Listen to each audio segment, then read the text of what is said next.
وراثت میں خوشی سے حصہ معاف کر دینے سے حصہ ختم ہو جائے گا. اگر پیسہ ہے تو معاف کرنے سے ختم ہو جائے گا.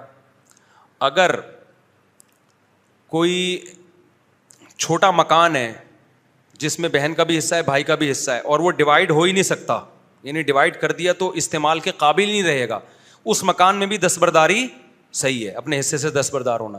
لیکن اگر ایسی پراپرٹی ہے یا ایسا مکان ہے, پیسے میں بھی, پیسہ بھی تقسیم کے قابل ہے نا, تو جو چیز بھی ڈیوائڈ کے قابل ہوتی ہے اس میں وہ معاف کرنے, یہ ہبہ کرنے سے ہبہ ہوتا نہیں ہے. اس میں یوں ہوگا جیسے 1000 گز کا پلاٹ ہے, بہن کا بھی حصہ ہے بھائی کا بھی حصہ ہے, تو پہلے بہن کا حصہ کاٹ کے الگ کریں گے آپ, یہ اس کا حصہ ہے, پھر وہ معاف کرے گی تو معاف ہوگا. سمجھتے ہو کہ نہیں سمجھتے ہو؟ کیونکہ معاف کرنا اصل میں یہاں یہ ہوتا ہے کہ دوسرے کو حصہ دینا, تو دینے کے لیے قبضہ ضروری ہے, جب تک قبضہ نہیں ہوگا اس وقت تک